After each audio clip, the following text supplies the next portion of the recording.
está manejando a través del sistema de la deuda. También generar un poco la concienciación de cómo el sistema nos está afectando, ¿no? Ya el sistema neoliberal, capitalista que tenemos en el que estamos involucrados. Y bueno, pues eso va a ser una charla cortita y al final del debate pues nos podemos callar, porque estamos aquí en el comité, pues más mejor, así que genial. Entonces, bueno, esta charla la organiza la plataforma de la Autoridad Ciudadana de la Deuda, no debemos, no pagamos. La plataforma se creó en el 2011, ¿no? Y es una plataforma porque se discutió en asamblea sobre la auditoría ciudadana, porque lo que buscamos saber al final es quién tiene el dinero, quién ha pedido esa deuda, quién tiene el dinero, dónde está el dinero y identificar todo y cada uno de los puntos respecto a la deuda. Es ciudadana porque queremos hacerla nosotros, el pueblo, y no que lo hagan los tecnócratas que luego pueden ser que han sido parte también de esta crisis. Y es sobre la deuda porque creemos que es el punto principal, que es lo que nos ha llevado a estar en esta crisis y que nos va a generar todavía más problemas. Y ahí no pagamos porque consideramos que la deuda es legítima y no debemos pagarla, ya que no aumenta. Vale, entonces un poco por enfocar la charla vamos a contar un poco la Unión Europea, cómo se fundó basándose en el sistema neoliberal y luego las soluciones que nosotros aportamos, también teniendo en cuenta que hay un grupo formado de colaboración a nivel europeo, de plataformas de auditoría, entonces vamos a contar un poco también dónde estamos ahora mismo en ese punto, las reuniones que hemos tenido y luego también un poco la situación de cada uno de los países. ¿Vale? Entonces, bueno, la Unión Europea es una asociación económica y política de 27 países que se fundó después de la Segunda Guerra Mundial, que empezó con el objetivo de crear una cooperación entre países de la Unión Europea, tanto económica como política, ¿no? En 1958 se creó la Comunidad Económica Europea, en la que estaban Bélgica, Alemania, Luxemburgo, Italia, Francia, y era el primer paso hacia la...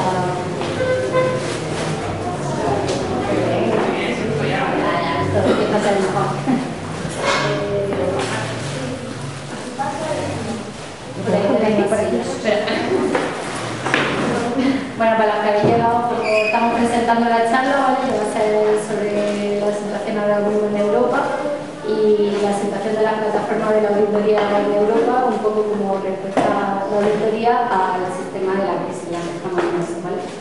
Entonces, bueno, pues la Unión Europea se creó una asociación de 27 países, se comenzó con la Comunidad Económica Europea, que fue el primer punto de cooperación entre países. En 1986 se integraron España y Portugal. Y luego en el 2000 se impuso la moneda única, ¿no? Entonces, el problema está en que nuestro euro, nuestra Unión Europea, se ha generado basándose en una política neoliberal capitalista, que ha dado lugar a la generación de la crisis en la que ahora mismo están todos los países europeos, ¿no? Esto cómo se hace, hay tres puntos principales, que son liberación del mercado de capitales, reducción del poder del Estado a favor de los intereses privados y la flexibilidad laboral, ¿no? Entonces la liberación del mercado de capitales lo que hace es potenciar la economía financiera especulativa, sobreponiéndola a la economía real, ¿no? Esto se ve en la historia con la creación de un mercado común en el 57, la creación de un Banco Central Europeo, la limitación de los poderes de los bancos de cada uno de los países hacia ese Banco Central Europeo, ya que el Banco Central Europeo no puede prestar dinero a los gobiernos como tal, sino que tiene que hacerlo a través de los bancos de cada uno de los países. Y luego, bueno, que lo presta además al 1% cuando los bancos los prestan al gobierno al 7%, ¿no? Entonces ahí nos han quitado al liberar el mercado de capital.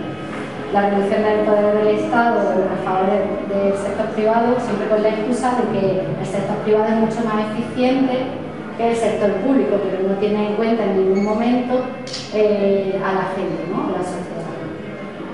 Y la flexibilidad laboral para que el trabajo se adapte a las necesidades y a los márgenes de las empresas privadas. Esto se ve que en varios momentos de la historia el Banco Central Europeo ha pedido flexibilizar salarios, aumentar la edad de jubilación o abaratar despidos, como ha pasado ahora aquí con la reforma laboral que ha venido también en cuenta un poco con la Unión Europea.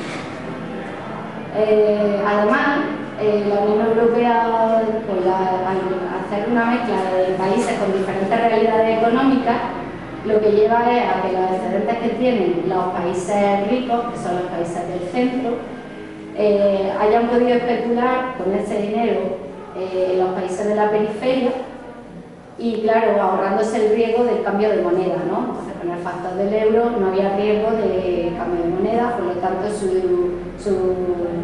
ingreso, bueno, sus beneficios han sido mucho mayores, ¿no? A través de la especulación. Pues en España nos ha tocado el turismo y el ladrillo, ¿no? Aquí nos tuvimos que enfocar en ese punto, mientras que en Alemania pues tienen la industria. Por lo tanto, la Unión Europea es parte de la crisis en la que estamos, es responsable directamente también, la fundación en la que se hizo, es responsable directamente de la crisis en la que estamos ahora mismo. Que lo han hecho, y esto como lo han hecho a través del sistema de la deuda, ¿no? Que es un instrumento de endeudamiento público que en lugar de aportar recursos es utilizado para un sistema de envío de recursos públicos. Además tiene un modelo económico y tributario orientado siempre al beneficio del sector privado y de las grandes corporaciones y que impone reglas jurídicas que hace que los gobiernos estén limitados. Además, claro, lo maneja porque ya se ve, está claramente aquí en el gobierno de España, que las grandes corporaciones son las que financian las campañas de los políticos, por lo tanto, el sector privado está metido directamente en el gobierno y nos está limitando, ¿no? Y aparte con la corrupción, porque nos hacen hablar de corrupción y sin embargo no nos hacen hablar del sistema financiero, porque la gente no sabe cómo se genera el dinero, no hablamos de esos temas, ¿no? Son unas palabras tan difíciles que no llegamos a entenderlas, en realidad no es tan difícil. Lo hacen difícil para ellos mantenerse su élite, pero la economía, como en toda casa, sabemos más o menos manejarlo. Y bueno, el sistema busca, bajo el lema de la estabilidad del euro, ¿no? Esta cosa de la prima de riesgo y todo eso, lo que busca al final es que los gobiernos se comprometan, tanto en la economía actual como en la economía futura, por medio de pactos, ¿no? Pues está el pacto del euro, el pacto de estabilidad y crecimiento, o cambian las constituciones nacionales, como ha pasado ahora en España, bueno, en el 2011, que cambiaron las constituciones españolas sin hacer ningún tipo de referéndum, cambiaron el artículo 135.3 en el que pone que se le da, bueno, cambiaron el artículo 135.3, pero en el punto 3 pone que se le da prioridad al pago de la deuda pública y a sus intereses por encima de cualquier otro servicio social. Por lo tanto, ya han legalizado el tema del pago a la deuda, ¿no? Y eso lo estamos viendo ahora con los recortes en sanidad, en educación, etc., ¿no? Entonces utilizan mecanismos para crear una deuda, siendo siempre el gobierno el responsable último de pagarlo. El gobierno, cuando digo el gobierno, me refiero a la sociedad, ¿vale? Como un dato, deciros que ahora mismo la deuda de España ha sobrepasado los 5 billones de euros y haciendo un cálculo nos toca pagar a cada uno de los españoles unos 22.000 euros al año. Ese dinero, ¿en qué se ha visto en España? Bueno, pues en rescate a los bancos, en ayuda a las grandes corporaciones, etc., ¿no? Entonces, uno de los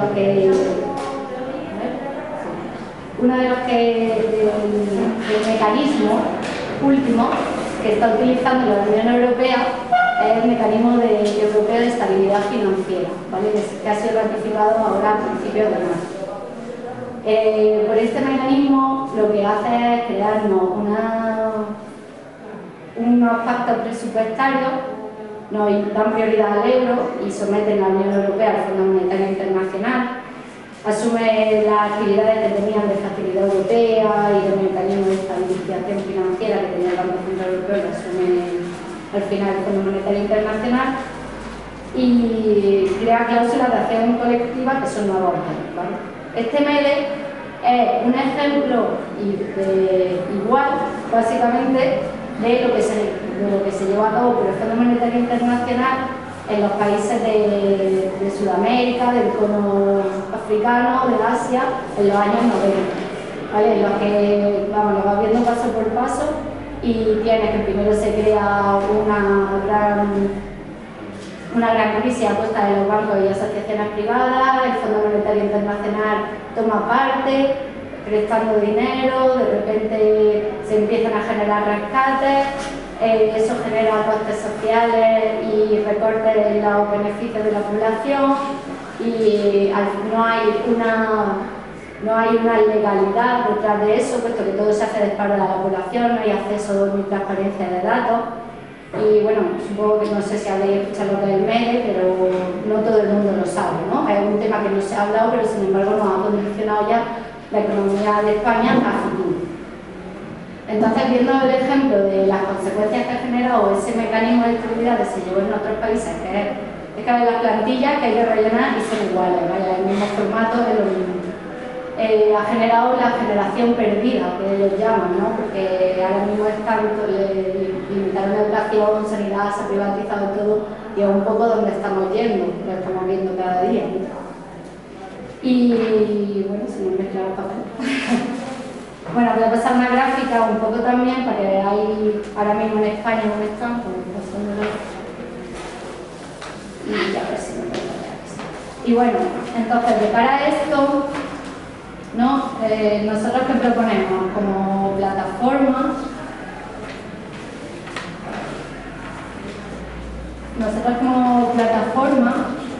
hemos identificado algo que consideramos deuda ilegítima, ¿no? Que la deuda ilegítima se basa principalmente en que ha beneficiado a una gran élite y corporaciones a costa de nuestros derechos, de los derechos de las personas.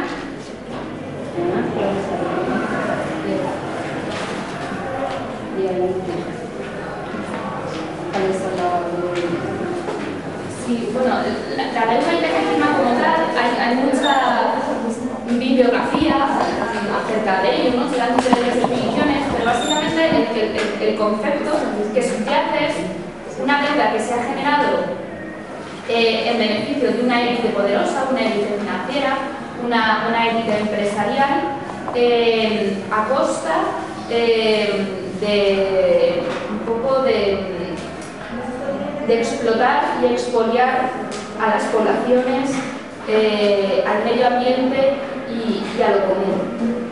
Entonces, desde la plataforma consideramos que hay puntos básicos, ¿no? Una parte es esa, el sistema de la deuda es una forma de generar una transferencia neta de recursos desde las poblaciones, desde lo común, hacia estas élites. Además, mediante unos procesos que no son democráticos, que no son transparentes y que tienen unas dimensiones que superan lo meramente financiero. Al final, tienen unas consecuencias de género, sociales, políticas, históricas, ecológicas. De tal manera que de repente los que se supone que somos los deudores de esa deuda nos convertimos en acreedores. Un ejemplo, por ejemplo, con la deuda de género es cómo, si priorizamos pagar la deuda financiera pública, que en realidad es el resultado de transformar la deuda privada de las entidades financieras en deuda pública a través de los rescates bancarios, y se prioriza ese pago a través de mecanismos como la modificación de la Constitución que ha explicado Rocío, esto tiene como consecuencia, como contrapartida, reducir gastos sociales básicos, de manera que políticas como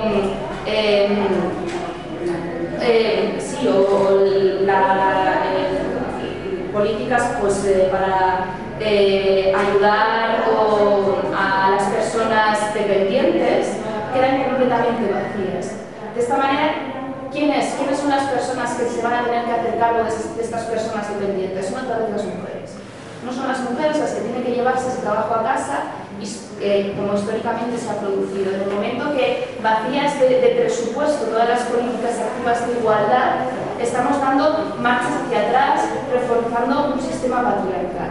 ¿no? y agrandamos esa deuda histórica de género que se ha mantenido en las sociedades.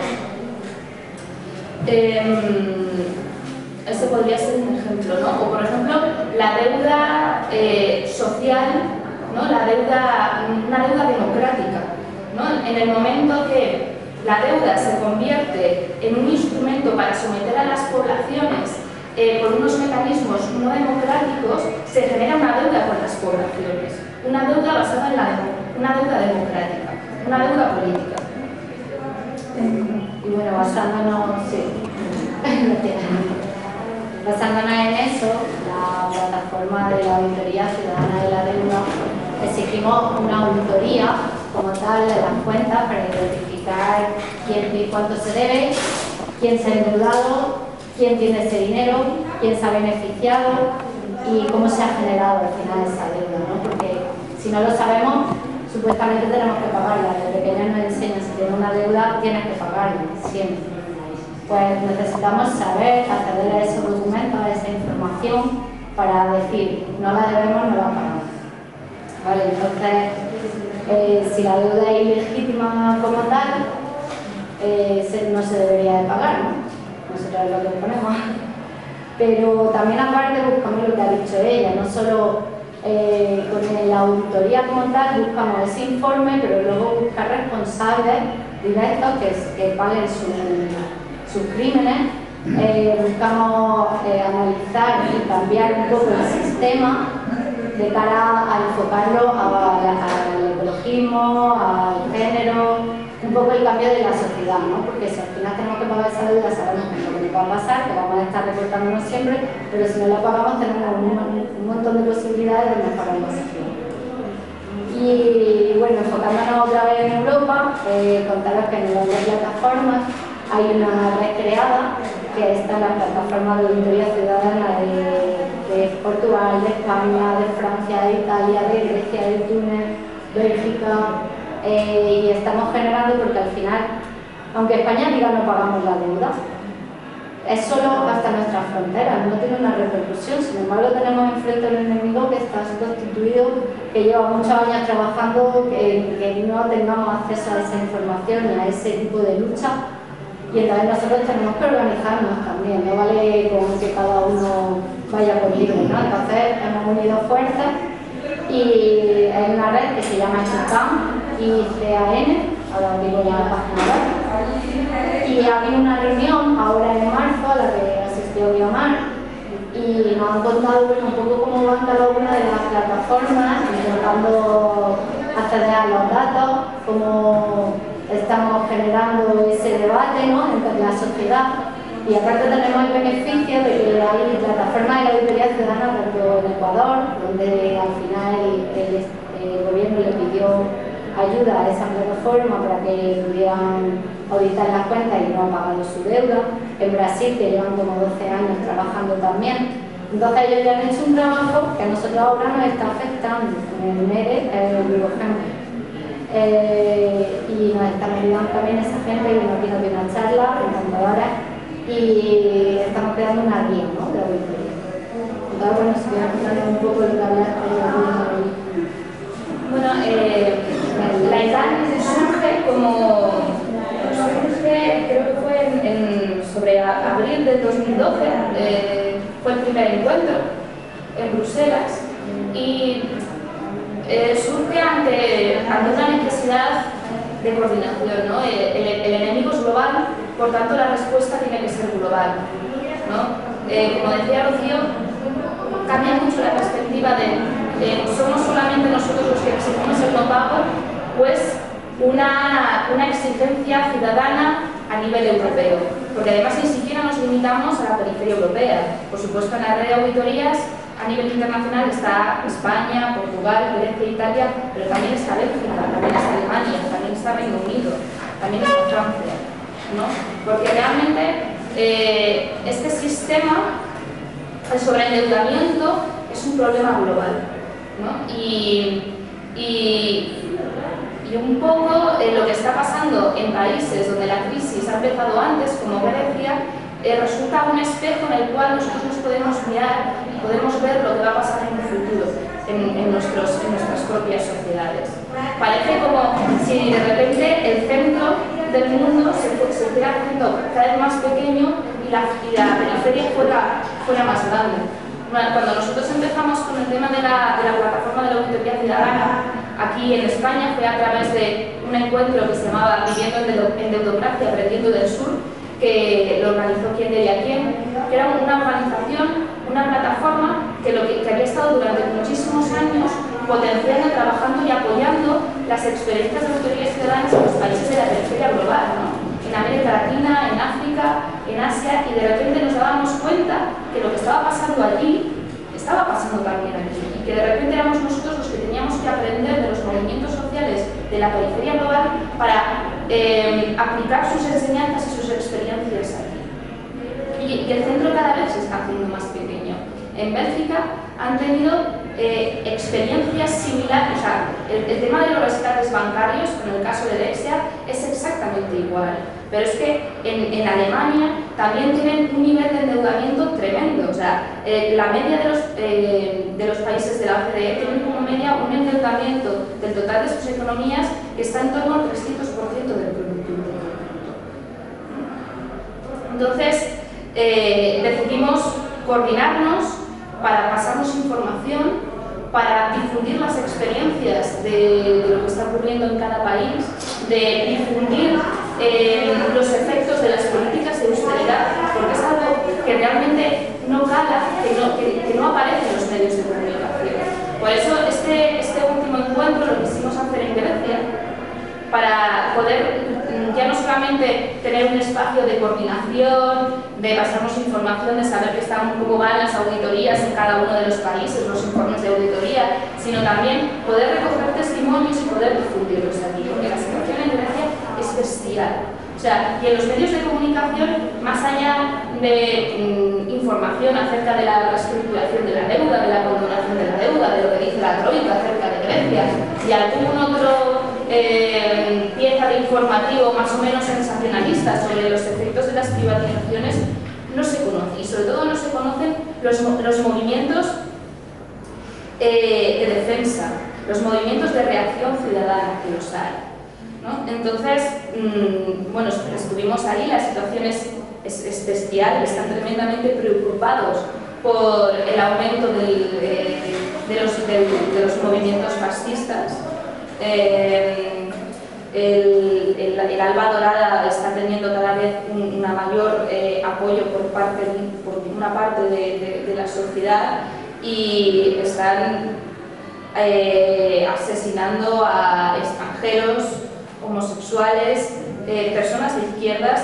Hablábamos con las personas de ahí y todo nos resonaba, todas esas historias que nos contaban antes de la Segunda Guerra Mundial, ¿no? Entonces, la situación es muy preocupante. Pero es que además a eso se une todo el efecto de las políticas de austeridad. O sea, en Grecia ya no tienen un sistema sanitario público, ¿no? Cuando una red de mujeres en contra de la deuda, que se ha organizado como un movimiento de resistencia a la situación, nos explicaba cómo cuando una mujer tiene que dar a luz, desde los hospitales se les exige pagar 800 euros. Si es con cesárea son 1.600. Es así, y si no tienes dinero te tienes que ir a tu casa. Entonces estas mujeres lo que hacen es presionar a los hospitales para que, aunque una mujer no tenga dinero, se la atienda de la misma manera. Y por otro lado, están generando clínicas autogestionadas en las que personal sanitario de manera voluntaria trabaja allí. Tienen verdaderos problemas para el abastecimiento de los propios hospitales, porque ya las empresas farmacéuticas no les quieren proveer porque piensan que no les van a pagar.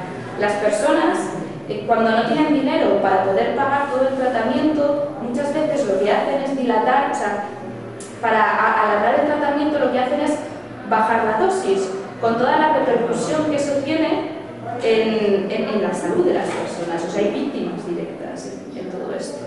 Por otro lado, era curioso, vino también una persona que era un representante del movimiento de los afectados por la primera reestructuración de la deuda que hubo a nivel privado, que era muy parecido a los casos de las preferentes aquí en España, ¿no? Hubo gente que también a nivel individual puso sus pequeños ahorros en títulos de deuda griega, y en el momento de hacer la reestructuración, como eran inversores privados, que eran los agentes a los que afectó esa primera negociación de la deuda, les dieron el mismo trato que a los grandes inversores financieros a nivel internacional, ¿no? Y se han quedado sin nada. Exacto, o sea, muy parecido a lo que ha pasado aquí, ¿no? Entonces, están vendiendo el país a cachos. O sea, hay una página web donde venden islas griegas, y ha habido una empresa de inversión que ya ha comprado una, y la gente que vive ahí se tiene que desplazar. O sea, estábamos en Tesalónica, que era la segunda ciudad más grande de Grecia, y hay un monte cercano a la ciudad, es un paraje natural, muy turístico, y resulta que han encontrado que tiene oro, ¿no? Entonces lo ha comprado una empresa de explotación canadiense que se llama el Dorado Gold, por 12 millones de euros y 100 años de explotación, que para tratos similares es nada. Bueno, para sacar 0,8 gramos de oro tienen que sacar una tonelada de tierra. Va a ser una explotación minera a cielo abierto. O sea, va a tener un impacto medioambiental brutal. Eso que hablábamos, por ejemplo, es un ejemplo de deuda ecológica, ¿no? O sea, una de las medidas para pagar la deuda que se exige desde Europa es la privatización. Y la privatización supone vender los recursos naturales al mejor postor, independientemente de los efectos ecológicos que eso vaya a tener a la población. Pero es que además la represión del Estado es brutal. La gente de los alrededores se está movilizando en contra de esta iniciativa. Y nos contaban, el mismo día que teníamos nosotros una de las reuniones, había habido una manifestación y al día siguiente la policía iba al pueblo a buscar a la gente. O sea, la gente, o sea, en las manifestaciones se están lanzando gases, pero no lacrimógenos, asfixiantes, y los manifestantes, claro, ha reducido mucho el nivel de asistencia a las manifestaciones, porque la sensación es de que te ahogas.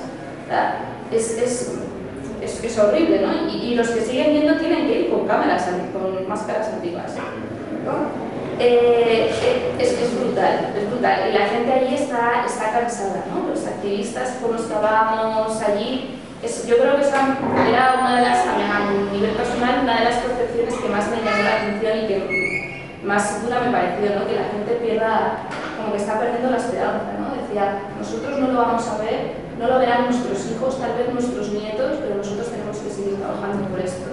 Y sobre todo, lo querían socializar y nos lo querían explicar para que nos diéramos cuenta de lo que nos va a pasar a nosotros. O sea, nosotros somos el paso siguiente, pero es que Bélgica y Francia serán el siguiente también, porque también tienen un elevado endeudamiento. Pero luego está la otra parte, ¿no? La parte de las resistencias.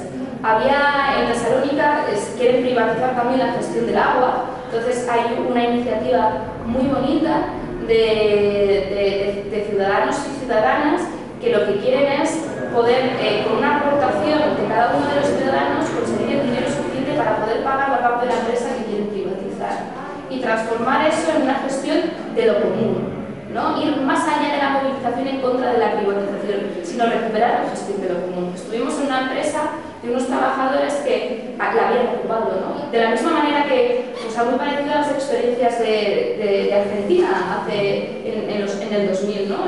Era una empresa que era rentable, de un año para otro el empresario dijo que tenía pérdidas, cierra la empresa y los trabajadores la ocupan y se autogestionan con cooperativa, ¿no? Entonces, esa es una realidad que también la tenemos que conocer, ¿no? Y establecer lazos de cooperación conjunta. Y luego, con respecto al resto de los países, pues en Portugal, por ejemplo, ya tienen un informe preliminar de auditoría ciudadana. En Bélgica tienen una campaña muy potente de difusión. En Alemania también están informando acerca de la vinculación que existe entre un elevado endeudamiento y una polarización de la riqueza y de la desigualdad más acusada. no sé, la verdad es que está genial porque te das cuenta que incluso aunque en cada uno de los países tenemos nuestras especificidades, hay cosas muy similares, ¿no? Y cosas en las que nos podemos ayudar tanto a nivel metodológico y técnico, que son cuestiones que no vamos a entrar aquí porque es un poco más rollo, ¿no? En plan de técnicamente cómo podemos argumentar la deuda ilegítima, cómo podemos establecer un argumentario a nivel internacional que nos ayude en cada uno de los casos a ir acotando este concepto cada vez más, ¿no? Cómo lo habéis hecho aquí, cómo lo habéis hecho allá. Sobre todo nos permite dar difusión de las realidades y apoyarnos mutuamente. Y porque básicamente yo creo que uno de los objetivos de esta charla es que quede patente el hecho de que la crisis que tenemos aquí en España directamente corresponde también a unos factores propios, ¿no? Endógenos, propios de España, pues que si la corrupción, que si los partidos políticos, que si todas estas cuestiones. Pero también hay unos factores globales que son comunes a todos, ¿no? Si no hubiera sido por nuestra burbuja inmobiliaria, que corresponde también a legislaciones propias y nacionales, fue alimentada con todo el dinero que procedía de los países del centro de Europa que tenían ese exceso de liquidez, porque estamos en una Unión Europea en la que al tener una moneda única, como decía Rocío, con unos países con esas asimetrías, el superávit comercial de los países del centro, como por ejemplo Alemania, es la contrapartida de nuestro déficit crónico, porque no ha habido unos mecanismos de compensación equivalentes a ese exceso de beneficio del centro, ¿no? Y gracias a esa liquidez es la que ha alimentado nuestra burbuja. Entonces, y por otra parte, desde el principio, desde la fundación de la Unión Europea, había una estrategia de especialización económica, ¿no? En base a la teoría de las ventajas comparativas. Cada país tiene que adaptar su estructura económica en el mercado global en aquello en lo que es más competitivo. ¿Y qué nos toca a nosotros? La construcción y el turismo. Qué casualidad que esos son los sectores con un valor añadido menor y con un empleo más precario. O sea, entrar en la Unión Europea para España ha tenido la contrapartida de desindustrializarnos, ¿no? Yo creo que todos conocemos en algún caso a nivel personal de industrias, a nivel textil, a nivel de industria más pesada, a nivel en el sector agrícola, que se ha tenido que destruir o reducir porque eso no nos tocaba a nosotros. Entonces, ante una crisis como esta, nuestra capacidad de respuesta ha sido muchísimo más baja, ¿no? Sin entrar en el hecho de que la política fiscal totalmente regresiva que tenemos en este país ha venido también dictaminada y aconsejada por instituciones europeas, ¿no? Y bueno, yo creo que serán un poco las reflexiones que queríamos compartir con vosotros y con vosotras, y ahora pasamos ya al debate y aquí intercambiamos. Vamos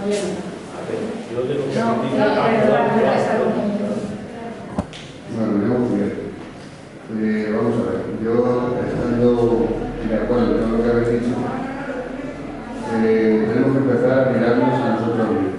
La globalización es un tema que exige solidaridad, pero cada uno, como tú bien has dicho, cada país tiene su idiosincrasia. Hay que analizar las causas que han llevado a cada país a su situación. La nuestra es una situación. Yo no sé si tenéis en realidad una relación de empresas privadas que suponen la mayoría de la deuda privada que hay aquí. Han empezado a hablar todo el mundo de mercados libres y tal, pero no se concreta ni cantidades ni empresas. Eso es importante. A tal efecto, el Banco de España tiene unos boletines económicos que hace años se editaba mensualmente, que estudiando eso se puede sacar cuál es la deuda pública y cuál es la deuda privada. Eso es un documento que el Banco de España elabora con una precisión extraordinaria y os recomiendo que investiguéis. Creo que alguna de esas datos han salido. Otra de las cosas que hay es mucho más sencillo, es decir, coger los presupuestos, suponiendo que sean buenos, corregibles o creíbles, y ver lo que cuesta la sanidad, lo que cuesta la educación, lo que cuesta la ley de dependencia, valorarlos y decir, esto es lo que queremos, ¿cuánto cuesta eso? Todo lo que haya fuera de eso no nos interesa, que lo pague el que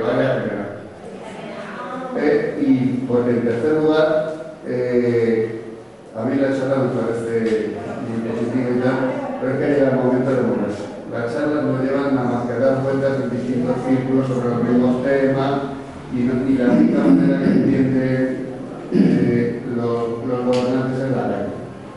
Si no logramos una espiral de la calle, que hasta ahora no se logra, con un alto poder de convocatoria y de manifestación, seguiremos igual, seguiremos exactamente igual.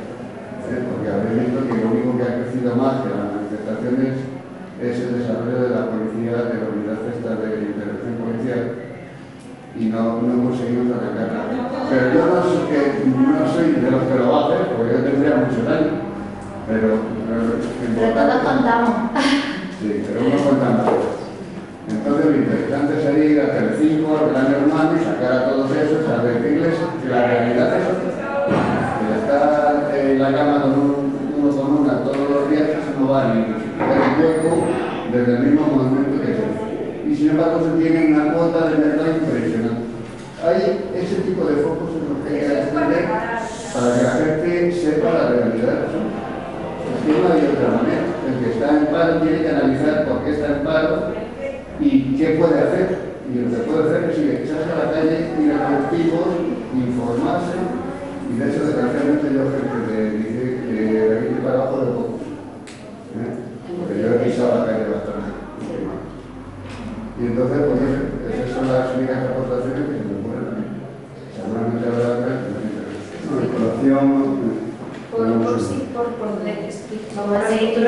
Responderte un punto. A nivel técnico de lo que se ha explicado es exactamente en la línea en la que estamos trabajando.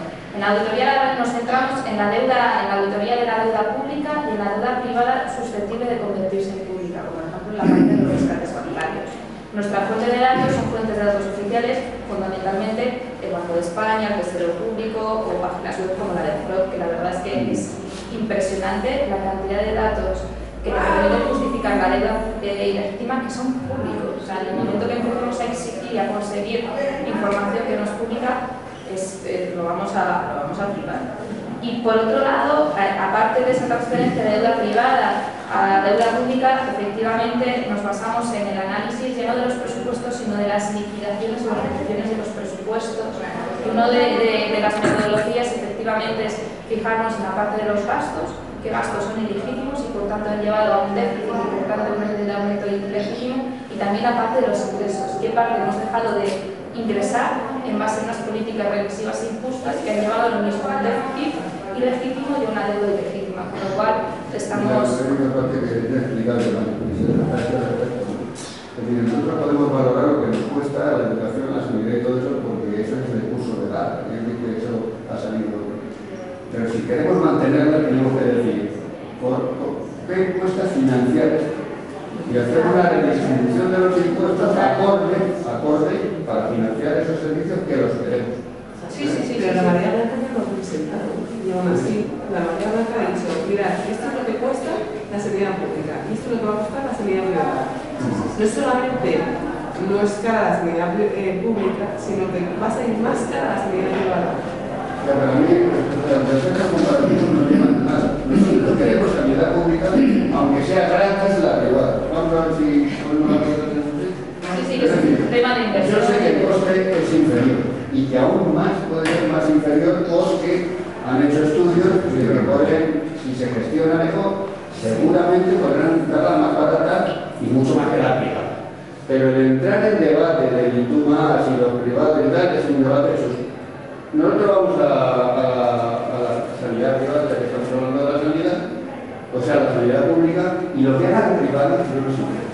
Ni Capio, ni la otra que están invirtiendo, lo que hagan va a ser solicitar. Y entonces el debate global es que no la hacen. No parece que no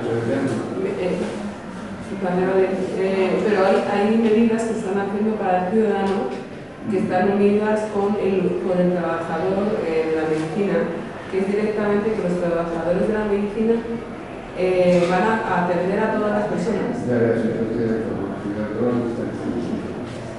Bueno, por seguir un poco, ¿has terminado bien? Sí, bueno, luego solamente con respecto a la difusión, sí que estoy, o sea, por un lado, o sea, la auditoría ciudadana de la deuda, digamos que tiene dos ejes, ¿no? La parte del informe, que es la parte que es el instrumento técnico, y por otra parte la parte de la campaña, ¿no? O sea, porque la auditoría en sí es un instrumento técnico que persigue en realidad un fin político. Entonces, si no tenemos el apoyo social para coger ese informe y conseguir una incidencia política en aquellos que tienen el verdadero poder para decir no pagamos la deuda, no hacemos nada, ¿no? Entonces, por supuesto, la campaña se basa en diferentes acciones. Una son estos espacios que nos permiten hablar y profundizar un poquito más. Por supuesto, en la calle tenemos que estar ahí y la auditoría tiene que ser un punto para nosotros muy importante. Y lo de los medios de comunicación es vital y de verdad que es mi obsesión. No sé cómo conseguir trascender estos espacios que al final son afines para llegar a ese público.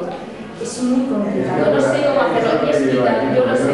Ojalá tendríamos que llegar, no sé, ir al enfermero, ir al hermano, hacer lo que sea, pero algo que tenemos que hacer. El que tiene la propiedad de los medios de comunicación Es así, es así. es el Hay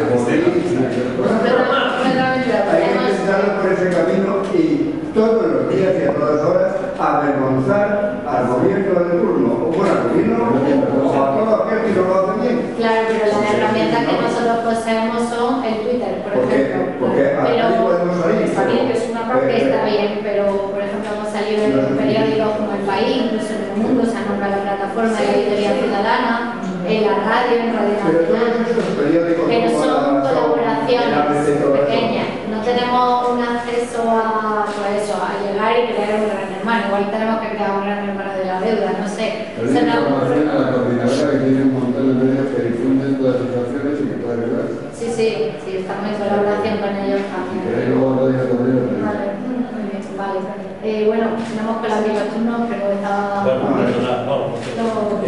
Yo quería hacer, a mí, lo que, aparte, como estoy también metido con vosotros, todo lo que lo habéis dicho, ya me lo sé, pero me ha costado mucho lo de decía que no lo conocía. Pero voy a decir unas cuantas cosas que yo creo que son importantes. Lo primero que tenemos que desmontar es la eficacia de lo privado. La eficacia de lo privado está basada en trabajadores a la calle, en ayudas estatales, porque las empresas están con ayudas estatales, y en privatizaciones baratísimas. Es decir, la mitad de la privatización es un robo, porque tú, por ejemplo, Endesa lo sigue haciendo poco a poco y cuando ya está hecha, tal. Después, quería decir que cuando hablamos de fascismos, es que a nosotros nos han explicado el fascismo que es tirar judíos a las cosas, pero eso es el extremo del fascismo. El fascismo económico llevamos viviendo hace mucho. El señor que actualmente no tiene una inteligencia bastante grande puede ser que no trabaje en su vida, y eso es fascismo. Porque tú al señor que no es una élite, a lo mejor lo dejas sin medio de vida. Eso es fascismo puro y duro, lo estás obligando y además a que aprendan lo que ellos quieren y encima pagando él mismo su formación. Después, hay una cosa que a lo que te refieres tú de avergonzable. En eso que decías, además lo adoctrinan. Porque en base de que le ayudan, lo adoctrinan al mismo tiempo. Otra cosa que te quería decirte, tú dices que hay que avergonzarles. Mira, es muy difícil avergonzarles porque lo primero que hacen, no te voy a explicar, aparte de que tengan vergüenza, ellos hacen unas leyes que son injustas y que van a su favor. Y después dicen que son muy honrados porque aplican esas leyes que han hecho lo que ellos quieren. Es decir, tú vas al ayuntamiento y dices, no, es que yo para evitar los desahucios tienen que cambiar la ley. Bueno, pero si la ley la han hecho ellos. Entonces, el problema es que ellos son muy honrados porque han hecho las leyes y aplican las leyes. Ellos son honrados, lo que pasa es que las leyes son más aplicar una ley que vaya en contra del pueblo. Particularmente en las manifestaciones yo pienso que no valen para gran cosa. Yo creo que lo que hay que cambiar es el pensamiento de la gente y que lo que hablamos en los bares no sea de fútbol, no sea de Urdangarín y tal. Lo que hay que cambiar es el día a día. Y cuando el pueblo cambie el día a día y cambie el pensamiento del pueblo, entonces ellos tendrán miedo. Porque ellos que haya 100.000 tíos en la calle les traen sin cuidado. Que a eso pasan de ellos a cambiar todo el pensamiento de un ¿Puedo pueblo. hacerle una matización? Sí, por supuesto. Vamos a ver, he ido a manifestaciones sólidas, consistentes, la última esta de las mareas, como veo todo el mundo y tal, pero eso son manifestaciones chusas que aquí hay claro, Si hay una manifestación de si no la quito su importancia, quiere decir que no tiene trascendencia. Te vas a casa y dices que hemos sacado aquí nada. Entonces, ¿conocéis lo que se llama el scratch? Sí. Eso es lo que se impone, es decir, ir al causante del problema en cada sitio. Si el problema de la sanidad aquí en Madrid ahora es el Ignacio González y la gente, hay que ir a la casa de esos, a que sus hijos sepan que son delincuentes, eso sí que les jode. Al cívico no les vale dos cosas, que sus hijos sepan que su padre es un chorizo y el dinero. Eso no lo está haciendo nadie. ¿Cómo que no? Nadie. Sí, eso es ya que la gente otra vía.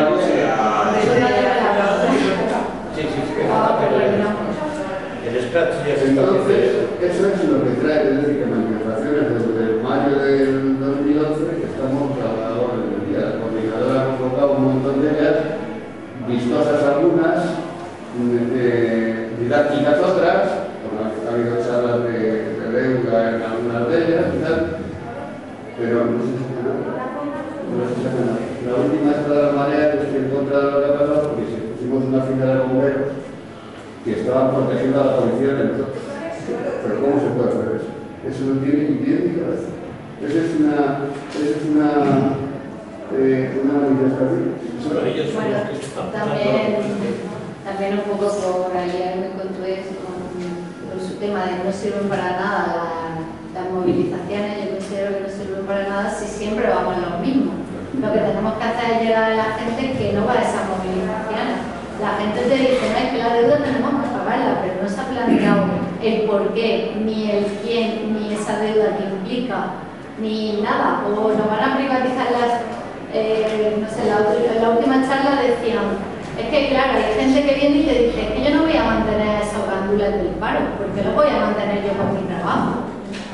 Claro, ¿cómo desmonta ese mensaje? Entonces hay que hacerle entender a esa gente que la han adoctrinado desde pequeños, con las charlas, con el Gran Hermano, con los periódicos, nos han adoctrinado a tener una mentalidad y a tener esa respuesta. Entonces, es un trabajo muy a largo tiempo, pero yo creo que con estas charlas, con el hablar en los bares y las movilizaciones son importantes, porque yo me siento súper bien cuando voy a una movilización y me encuentro con un montón de gente, que me parece muy triste que no haya más jóvenes y haya más mayores.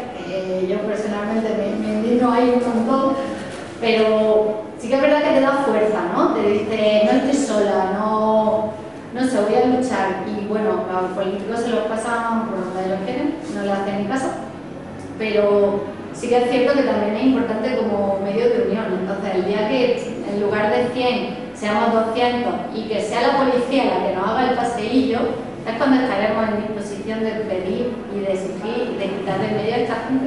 Pero mientras estemos, parece que estamos luchando entre nosotros, ¿sabes? Te pones ahí a discutir de política y la gente es como, no, es que tú eres, no sé qué, no soy nada, soy antisistema.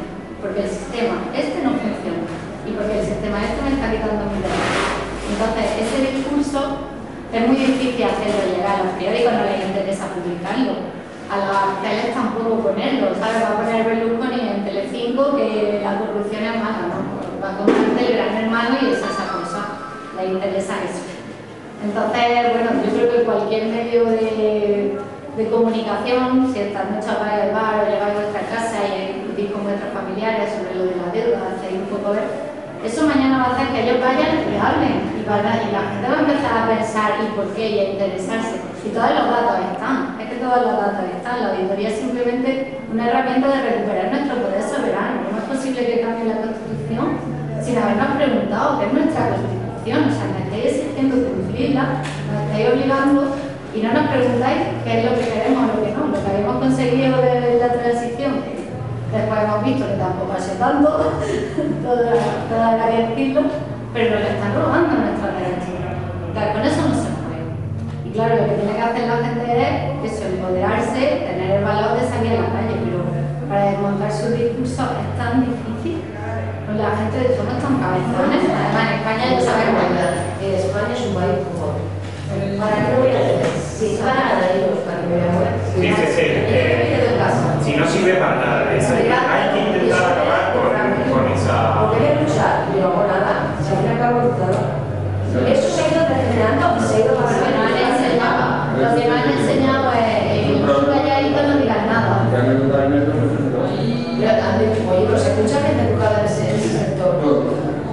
tengo que luchar porque para qué, si no va a cambiar nada. Es un problema de educación básica. Claro, es que desde pequeño, ¿cuántas veces han dicho vuestros padres?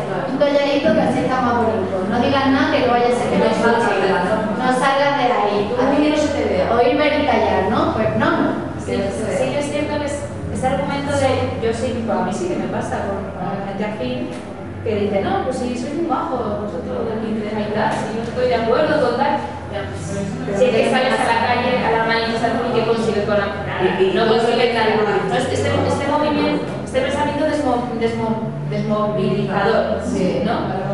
Y a lo mejor lo que tenemos que pensar también es, primero, que las cosas llevan su tiempo, que el enemigo es grande y además nosotros vamos a un objetivo estructural, no es cambiar una ley, no es simplemente una cuestión reformista, sino es algo que va más allá y que luego las manifestaciones son, bajo mi punto de vista, son lo que son. O sea, son de, tengo el eslogan, tengo esta pancarta y te digo a ti, gobierno, que toda esta gente quiere esto, ¿no? Y luego están las acciones directas. Una ocupación es una ocupación, ¿no? Tú no te muevas hasta que consigues tu objetivo, que es ocupar, y te mantienes ahí. La manifestación no es eso, no te permaneces activo hasta que consigues todo tu, ¿no? todo tu programa. ¿No? También, pero que tiene su porqué, ¿no? Su porqué es demostrar tu fuerza. Si quieras una cuestión todavía haya más, aunque realmente no se llega a la primera. Pero cuanto más quita hay más. Eso sí se conciencia. El deterioro que está sufriendo este país, por hablar de España, hablar de Portugal, también, va a marchas forzadas. Vamos en picado, a peor. Sí, pero hay una visión Entonces no tenemos mucho tiempo para esperar. Nosotros no. Nosotros sí. Yo que tengo que acelerar las cosas. Pero Trabajo por mis hijos, por vosotros, por mis nietos. De la verdad, tenemos. Porque yo ya tengo en mi opinión sí que está habiendo un despertar de conciencia. O sea, la gente, yo cada vez veo más gente en la calle. Que me gustaría que hubiera más, sí, pero la gente está saliendo de sus sofás y se está concienciando y, hombre, lo que yo sí estoy de acuerdo es que hay mucha charla y poco hacer. Entonces parece como que te quedas simplemente en la conversación de un bar. Pero simplemente las cosas van lentas, pero van, en mi opinión. O sea, yo también comencé de la misma manera, en el sofá, luego de charla de bar, hasta las narices y ya empiezas a hacer cosas. Y te pica también el gusanillo el ver las manifestaciones y decir, Dios mío, yo formo parte de esta sociedad y no estoy haciendo nada. Entonces, es un proceso muy lento, pero yo creo, vamos, desde la Auditoría General de la Deuda, corregirme si me equivoco, tenemos el objetivo de no quedarnos a palabras. Y empezamos de forma muy local, también es verdad, porque se están haciendo, si lo he dicho, si no me equivoco, se están haciendo auditorías locales, pues en Usera, se están empezando También en realidad no, o sea, sí que hay, por ejemplo, en Aragón, es que claro, la plataforma de la Auditoría General de la Deuda a nivel estatal nos organizamos como los territoriales y hay en Barcelona, en Valencia, en Aragón, en Asturias, en Galicia, creo que en Sevilla se estaba moviendo algo, en Andalucía también, en Alicante, en Guadalajara, que en Madrid. En Aragón sí que están haciendo una auditoría o unos análisis de la nivel de gobierno de Aragón y del ayuntamiento, muy interesantes. Aquí en Madrid hemos empezado más por la parte estatal y sí que estamos teniendo como más feedback ahora con los pueblos de que hay gente, sí que desde las asambleas de los barrios hay interés en empezar a hacer auditorías más locales, pero aquí en Madrid hemos empezado al revés. Claro, ¿qué pasa? Que estamos como todo, ¿no? Que a cada uno supongo que será algo similar en nuestras organizaciones de asambleas, que trabajan mucho y son. Entonces, pues y vamos más lejos de lo que nos gustaría también por eso. No, vamos a ir. Yo solo quería decirle a dos cosas. Cuando nos hablan de los neoliberales, que lo mejor digan, tachen, hay que quitar convencionalidades. Reagan fue el hombre que más dinero pasó al Estado, solo que lo pasó al ejército y a seguridad. y lo quitó a los gastos sociales, pero de Rafael esto mentira. Y después, cuando nos hablan tanto de corrupción, lo que os he dicho antes, crear una ley para que me beneficie a mí al 99%, eso es corrupción. Hay que dejarse una mentira y ganar mi presenta. La corrupción es hacer leyes injustas, desde el punto de vista ideal. Quería retomar un poco lo de la conversación de las manis y del signo, y quiero retomar también las palabras de Mar. El objetivo es un cambio estructural de todo el sistema, y para eso salir a las manis, patear, quejarse, y estas charlas es donde construimos. Si no se genera un discurso y una alternativa y una solución, por mucho que salgamos a las calles, por mucho que destruyamos edificios, por mucho que nos empezamos a poner bombas y esto es lo que hace falta hacer, no vamos a llegar a nada. El discurso hay que generarlo. Bueno, yo iría un poco más allá, pero he ido bastante más allá. Sí, no lo has hecho tú, pero voy más allá. O sea, ese discurso de vamos a tomar, literal, si no tenemos un tomar con una solución en la mano, de poco nos va a servir, por lo que o sea, la auditoría de la deuda es una forma de generar ese discurso, y me parece una de las formas de desmontar realmente el sistema desde todos sus ángulos, porque toca, y se ha dicho aquí 3 veces hoy, toca lo ambiental, toca el género, toca un montón de cosas de las cuales tenemos que empezar a generar también nuestras alternativas.